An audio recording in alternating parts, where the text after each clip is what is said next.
Good afternoon, I'm Josh Stokes and this is your 3 o'clock bulletin. Our top story this afternoon, the Bank of England's interest rates have risen for the first time in over 10 years. I'm now joined by Alex Daniel to tell us more.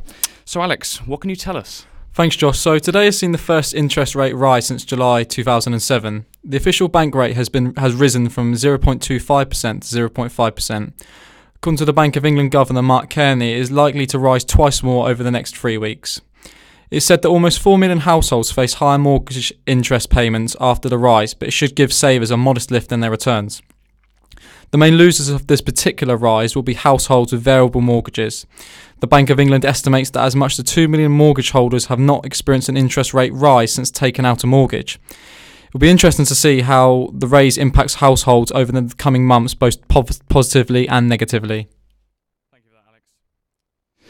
Railway workers are currently on strike at Southampton Central over the appeal for driver-only operated trains. The strike is causing transport issues at stations throughout the city. Our reporter Katie Howard went into the city to see the public's reaction to the strike. Slightly affected. I had to change at a station I didn't usually have to, but otherwise fine.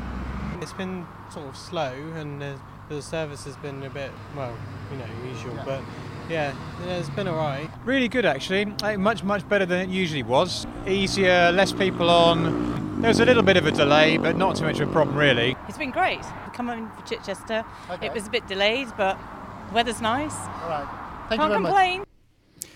Solent students have come together and formed a petition to bring back the bar to the Solent Union. This comes after the bar was closed over the summer. The petition is still available to be signed at change.org.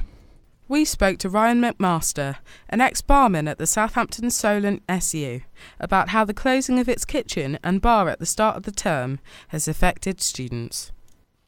I think it's criminal, to be honest. I mean, it did kind of go down the tubes a bit after my first year. There was really a community vibe there and it was a place for people to really be. And then when more strict rules came in, more focus on money, lots of people just only came for food. But even then, having that place where students could actually congregate, go for some food, grab a drink if they wanted to, and have a hub to actually work out of or even just hang out was something that I think is just terrible to have lost. It was a huge part of my uni experience, and I know it was the same for a lot of people.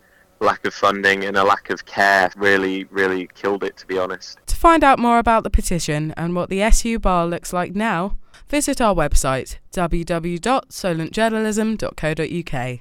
I'm Tatiana Bergin for Solent Journalism.